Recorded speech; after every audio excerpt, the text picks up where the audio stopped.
Can you imagine these words? Those were the last words my father said to me before he shoved me into an October storm and locked the door behind me. Get out of my house. I don't need a sick daughter.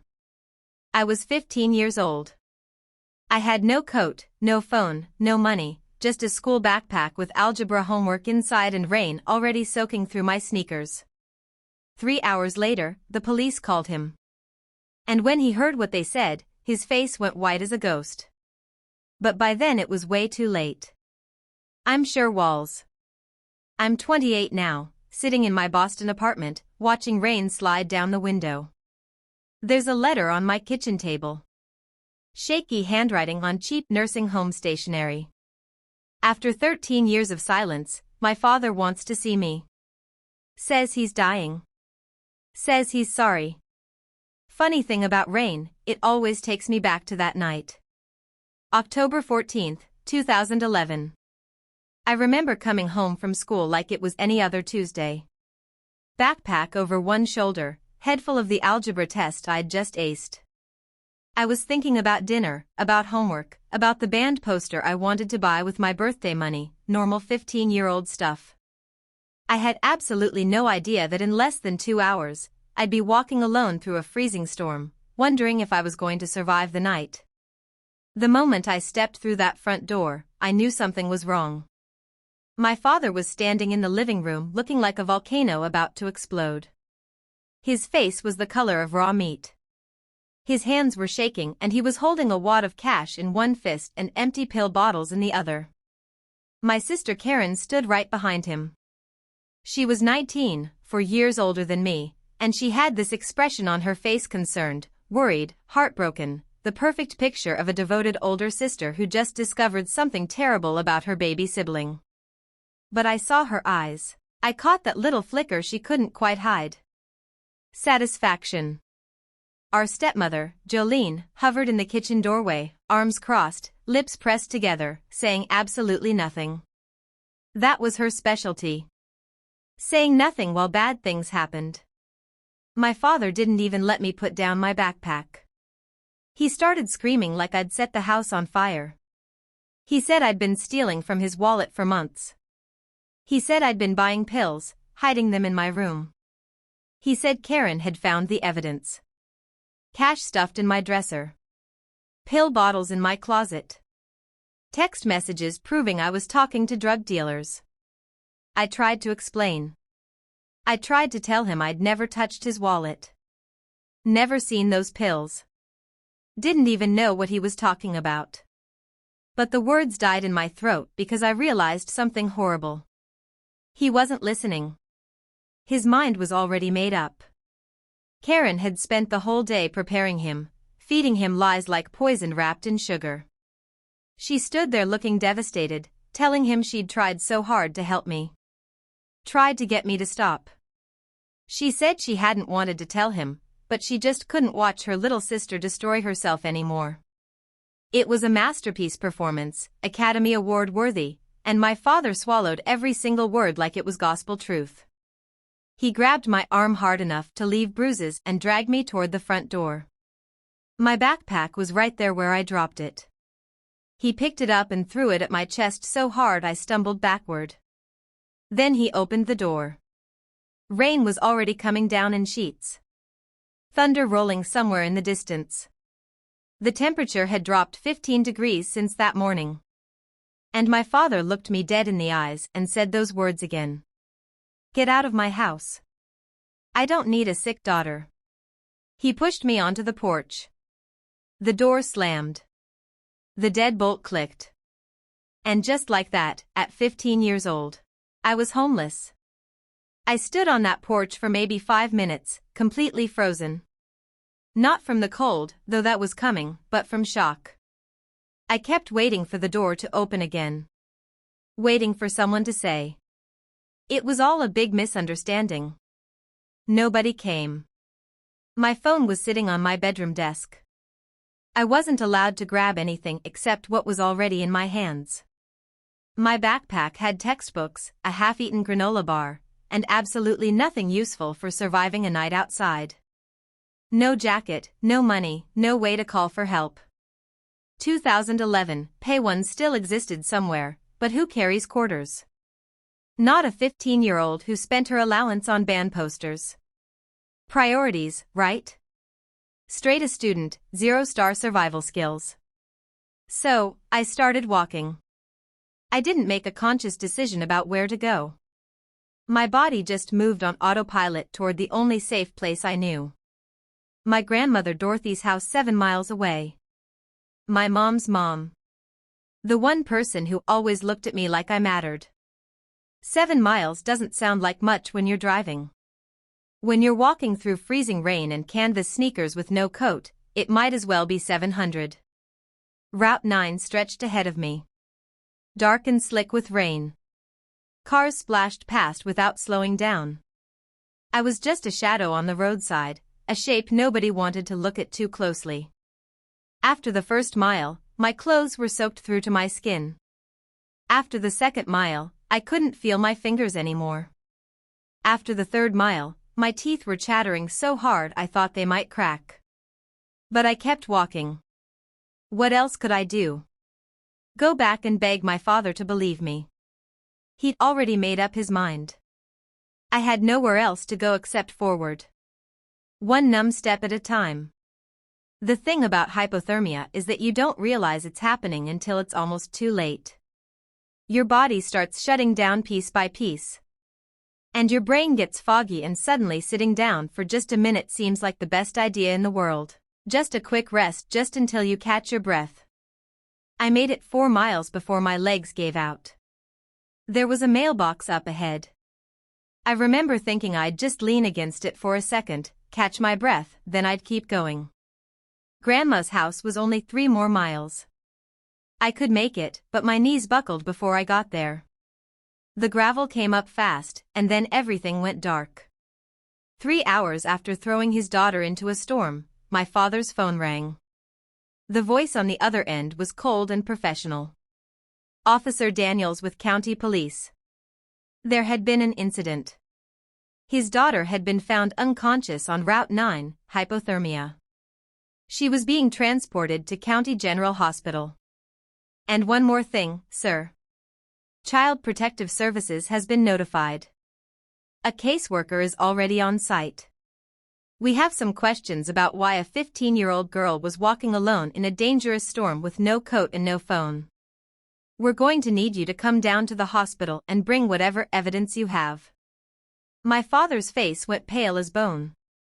I know because the hospital staff told me later. They said he looked like a man watching his whole life crumble in slow motion. Karen was standing right next to him when he got that call. And for the first time, her perfect mask slipped just for a second, but it was enough. Because here's the thing about that night. The thing that changed everything. The woman who found me unconscious on that roadside wasn't just some random stranger driving home. Her name was Gloria Hensley, and she'd spent 35 years working for Child Protective Services. She'd seen every kind of abuse, every kind of neglect, every kind of lie that parents tell about their children.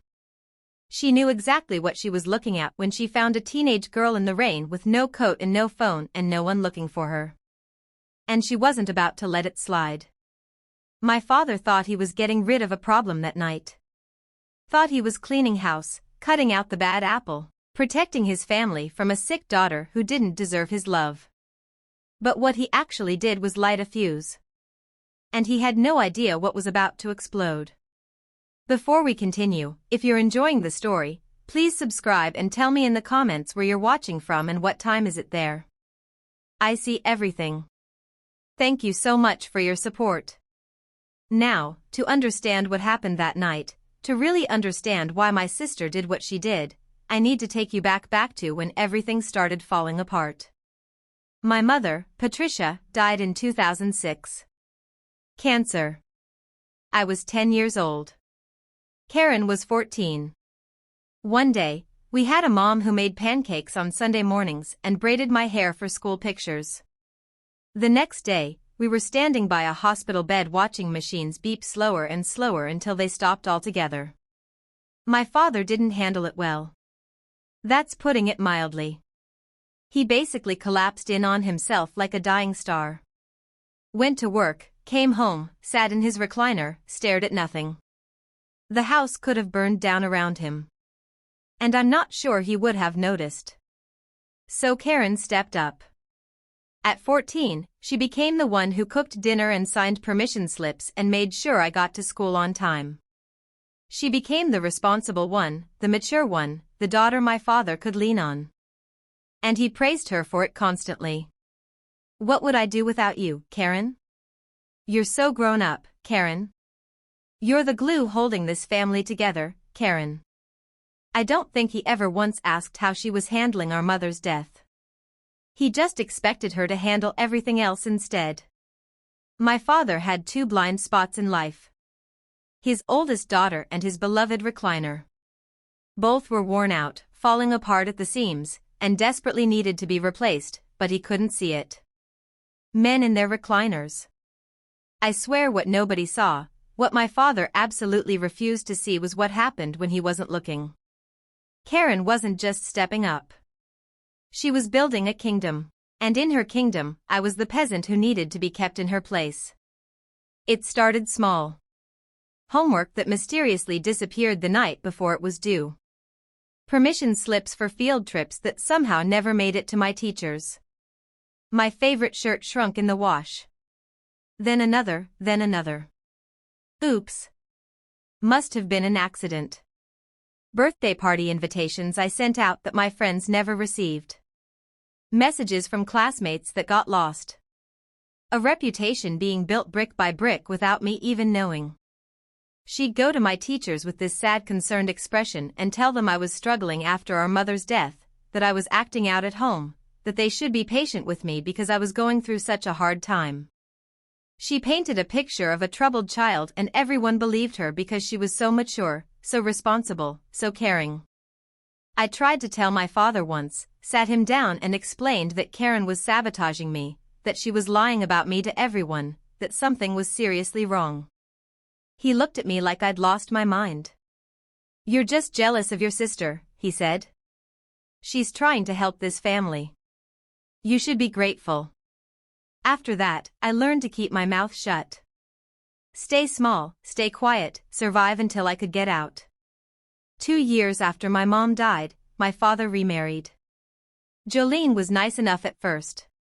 She smiled a lot and made casseroles and tried really hard to be part of our family. Karen immediately started calling her mom. It was strategic, I think, a way to cement her position as the good daughter, the loyal one. I couldn't do it. I couldn't call this stranger mom when my real mother had only been gone 2 years. It wasn't about Jolene. It was about my own heart not being ready. But that quiet rebellion cost me. From that day forward, Jolene treated me like an outsider in my own home. She and Karen formed their own little club. And I wasn't invited. By the time I was 15, the lines were clearly drawn. Karen was the golden child, the favorite, the one who could do no wrong. I was the troubled one, the difficult one, the daughter who just couldn't get it together. And then there was the money. My mother had set up trust funds for both of us before she died. $45,000 each, accessible when we turned 18. It wasn't a fortune, but it was something. A safety net, a gift from a mother who knew she wouldn't be there to help us start our adult lives. Karen turned 18 in 2009 and got her share immediately. It was gone within 11 months. A flashy sports car, designer clothes, expensive gifts for her boyfriend Trent, a smooth-talking guy with big ideas, and absolutely no legitimate income. By the time I was kicked out 2 years later, Karen was completely broke. Her trust fund was a distant memory, and Trent was always talking about his next big opportunity, his next investment scheme, the deal that was definitely going to make them rich. My $45,000 was just sitting there, untouchable until 2014 when I'd turned 18, unless something happened to me first. See, my mother's trust had a clause in it, a protection mechanism she probably thought would help us. If either daughter was declared legally incompetent or institutionalized before age 21, her share would be managed by a court-appointed family guardian until she recovered. Karen and Trent figured out what that meant. If I got institutionalized for substance abuse, say because my father found pills and cash and evidence of drug dealing in my room, then someone would need to manage my trust fund on my behalf. Someone responsible, someone trustworthy, someone like a concerned older sister who only wanted what was best for me. $45,000. That's what I was worth to Karen. That's the price she put on her own sister, the week before she destroyed my life. She put her plan into motion. Small cash withdrawals from my father's account using his ATM card. She knew his PIN because she handled all the household finances. Trent's empty prescription bottles collected and saved. A prepaid burner phone purchased at a convenience store loaded with fake text messages. On the morning of October 14th, while I was eating breakfast and thinking about my algebra test, Karen slipped into my room and planted everything. Cash in my dresser drawer, pills in my closet, a paper with the burner phone number as proof of my drug dealer contact. Then she went to our father with tears in her eyes and told him his youngest daughter had a terrible secret. He believed every word. Why wouldn't he? Karen had spent 9 years being the perfect daughter, the responsible one, the one who never lied. And I had spent 9 years being painted as the troubled one before I even knew the portrait existed. By the time I walked through that front door after school, my trial was already over. The verdict was guilty and the sentence was exile.